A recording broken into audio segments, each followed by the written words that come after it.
እስኪ የ3 ዓመት ልጅ እጅግ ጠባብ የሆነ 15 ሜትር ርዝመት ያለው ቱቦ ውስጥ ቢቀረቀር ብላችሁ አስቡ። አሁን ደግሞ ይሄን ልጃችሁን የ14 ዓመት ታዳጊ ከሞት ቢያድንልኝ ብላችሁ አስቡ። ይህ እውነተኛ ክስተት ነው። ዛሬ እንግዲህ ወደ ሮም እንሄዳለን። የተከሰተ ታላቅ የጀብድ ታሪክ እንመለከታለን። ይህም እንግዲህ አንድ የ14 ዓመት ታዳጊ እንዴት ብሎ የ3 ዓመት ታዳጊ ልጅን በጣም ከሚያስፈራ ጉድጓድ ውስጥ እንዳዳነው እና እንዴት ብሎ ለህይወት እንዳበቃው እንመለከታለን። ሰላም ውድ የጉዞያዊ ዩቲዩብ ቻናል ቤተሰቦቼ እንዴት ቆያችሁልኝ? ያለው እግዚአብሔር ይመስገን። ዛሬም እንግዲህ እንደተለመደው የምናም ሞተራችንን ተረክ አድርገን ከአድማስ ተሻግረን አንድ አሪፍ ክስተት ወይም ደግሞ አንድ አስገራሚ ክስተት ጋር እናመራለን። የምናም ሞተራችሁን ተረክ አድርጋችሁ እንድትከተሉኝ በአክብሮት ጠይቃለሁ። ቪዲዮዎች ላይ ምናልባት እየቆየሁባችሁ ሊሆን ይችላል አለመቻች ብሎኝና አንዳንድ ነገሮችን እስካስተካክል ድረስ በየሳምንቱ አንዳንድ ቪዲዮዎችን እየዘለልኩኝ ነው። ለእሱም ይቅርታ ጠይቃለሁ። ዛሬ እንግዲህ ወደ አዘጋጀውላችሁ ታሪክ እናምራ። በቀጥታ ወደ ቪዲዮ።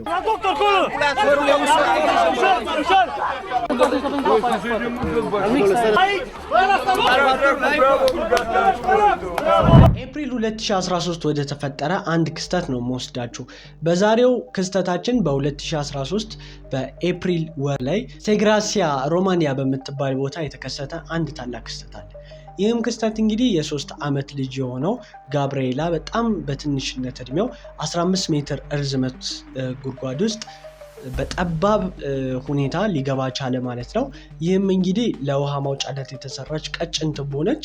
ከከርሰ ምድር ውሃ የሚመጣባት የሚመላለስባት አይነት ቦታ ነች ማለት ነው። በዚህ 15 ሜትር ቱቦ ውስጥም ቀጥታ ወደ ውሃ ውስጥ ሊገባ ቻለ ነው። ወዲያውም የድንገተኛ አደጋ ሰራተኞች ይደወልላቸውና ወደ አካባቢ ይመጣሉ። ነገር ግን ልጁን ለማውጣት እጅግ በጣም ትንሽ ዲያሜትር ያለው ቱቦ ስለነበረ ልጁን ማውጣት አልቻሉም። ይህንንም በማየታቸው ዙሪያውን አፈሩን መቆፈር ጀመሩ። ነገር ግን እጅግ ጥልቀት ያለው ቱቦ እንደመሆኑ ልጁን ለማውጣት እጅግ አስቸጋሪ ነበር። 11 ሰዓታትን ሙሉ በልፋት ያለ ድካም ሲቆፍሩ ቆዩ። ነገር ግን ይህንን ሊያሳኩት አልቻሉም ነበር። 30 ሴንቲሜትር ዲያሜትር ያላት ቱቦ እንደመሆኗ መጠን ማንኛውም የእሳትና ድንገተኛ አደጋ ባለሙያ ገብቶ ልጁን ማዳን አልቻለም ነበር። በዚህም የተነሳ በጣም ቅዝቃዜም ይሰማው ነበር። ልጁም ኦክሲጅንን መጥራት ነበረበት። ይህንን ሰርቫይቭ ማድረግ ስላልቻለ የብርድ ጃኬትን በገመድ ሊልኩለት ችለዋል። ነገር ግን ህፃን ስለሆነ ማገናዘብ ብዙም ስላልቻለ በዛ ላይ ደግሞ ድንጋጤው ስለሆነ ራሱን ሊያረጋጋ አልቻለም። እንግዲህ የእሳት አደጋ ሰራተኞቹ ገመዱን ወደሱ በመልቀቅ ይህንን ገመድ ያዝና እንስባሃለን እናወጣለን ቢሉትም ልጁ በፍርሃት ተውጦ ምንም ነገር ማድረግ አልቻለም ነበረ ማለት ነው። ስለዚህም ህፃን በመሆኑና ምንም አይነት ነገር ለማድረግ ከመደንገጡ የተነሳ ግዴታ ወይ ተቆፍሮ መውጣት ወይንም ደግሞ ወደዛ የሚገባ አንድ አካል ያስፈልግ ነበር። ህፃኑም በዚህ ቱቦ ውስጥ ሆኖ በጣም እያማራረ ባለበት ሰዓት ክርስቲያን የሚባል የ14 ዓመት ታዳጊ ከትምህርት ቤት ይመለሳል። ይህም ታዳጊ እንግዲህ ከትምህርት ቤት ሲመለስ ነበረ ይህንን ክስተት በአካባቢው ያየው። ስለዚህም እንግዲህ ይህንን ጉዳይ ለማጣራት ወደዛ ጠገብ በሚልበት ወቅት ህፃን ልጅ ውስጥ እንደተቀረቀረ ያገናዝባል ወይንም ደግሞ ያውቃል። ወደዛ ቱቦ ለመግባት ወሰነ። የእሳትና ድንገተኛ አደጋ ሰራተኞችንም ሊያዋራቸው ቻለ። ነገር ግን ሪስኪ ነገር ስለሆነ ሊያደርጉት አልፈለጉም ነበር። አደጋና ድንገተኛ ሰራተኞቹም ይህን ነገር ባለመወሰን ታክተው መስራት ጀመሩ። ነገር ግን እሱ የመጨረሻ አማራጭ ሆኖ ተገኘ።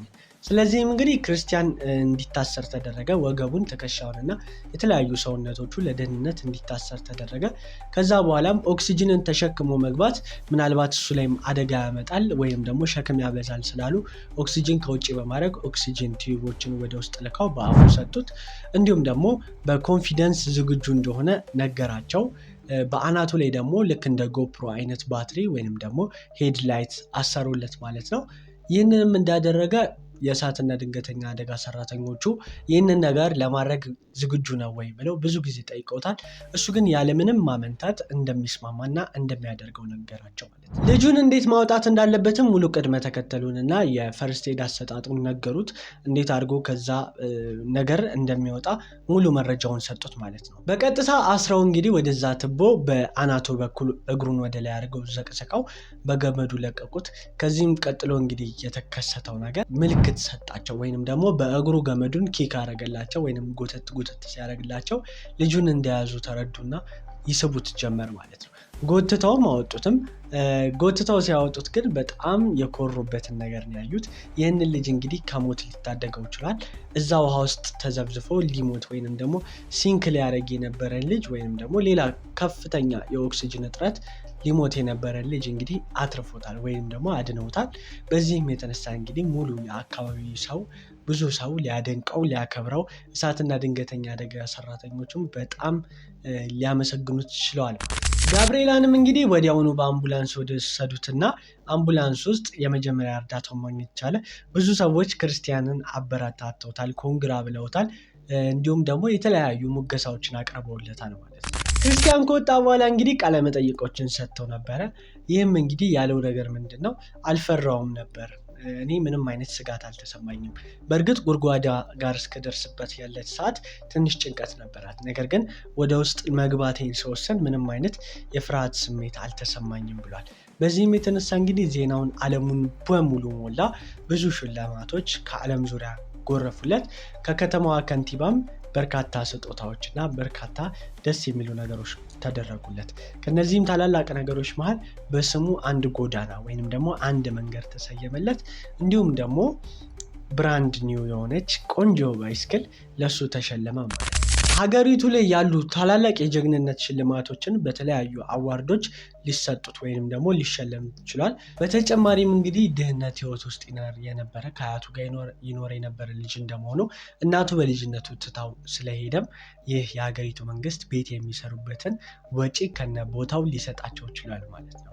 እንግዲህ ይህ ሁሉ የተደረገለት ላደረገው ትልቅና መልካም ነገር ነው። ወደፊት ህልሙ ሆኖ ደግሞ እሳትና ድንገተኛ አደጋ ላይ ገብቶ ማገልገል እንደሚፈልግ ተናግሮ ነበረ።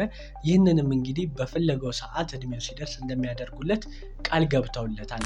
ውድ የጉዞዬ ዩቲዩብ ቻናል ቤተሰቦቼ ለዛሬ ደግሞ ያመጣሁላችሁ ስቶሪ ይህን ይመስል ነበር። እናንተም እንግዲህ በቻላችሁት መጠን በጎ ነገር እንድታደርጉ ሪኮመንድ አደርጋለሁ። ወይንም ደግሞ በጎ ነገር ማድረግ ራስ እንደሚጠቅም እናይበታለን ማለት ነው። የምና ሞተራችን ደግሞ ተረክ አድርገን ወደ ሌላ መዳረሻ ወይንም ደግሞ ወደ ሌላ አስገራሚ አስደናቂ እጅ ወደ አፍ ወደሚያስጭኑ ቪዲዮዎች እንሄዳለን ማለት ነው። በቀጣይ እስክንገናኝ ድረስ ቸር ቆዩልኝ። ተመችኛላችሁ። እወዳችኋለሁ።